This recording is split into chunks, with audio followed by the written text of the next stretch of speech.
ബദറിന്റെ പടക്കളത്തിൽ വെച്ച് മുആദ് റളിയല്ലാഹു അൻഹു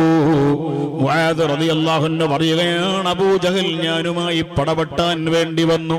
അങ്ങനെ അബൂജഹലും ഞാൻ അബൂജഹലിന്റെ മുമ്പിൽ നിന്ന് രക്ഷപ്പെടാൻ കുറെ ശ്രമിച്ചു.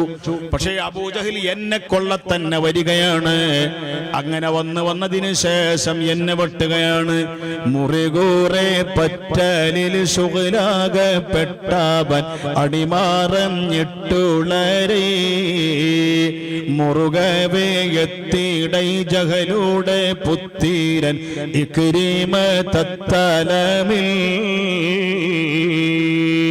കുറെ സമയം ഞാനും അബൂജഹലും കൂടി, അബൂജഹൽ എന്നെ കൊള്ള വന്നപ്പോഴ് ഞാൻ ഒഴിഞ്ഞു മാറാൻ പലവരും ശ്രമിച്ചെങ്കിലും അബൂജഹൽ എന്നെ കൊള്ള തന്നെ വരികയാണ്. അവസാനം രണ്ടുപേരും തമ്മിൽ അടിയും പിടിയും വെട്ടും കുത്തും ചോട്ടും നീട്ടും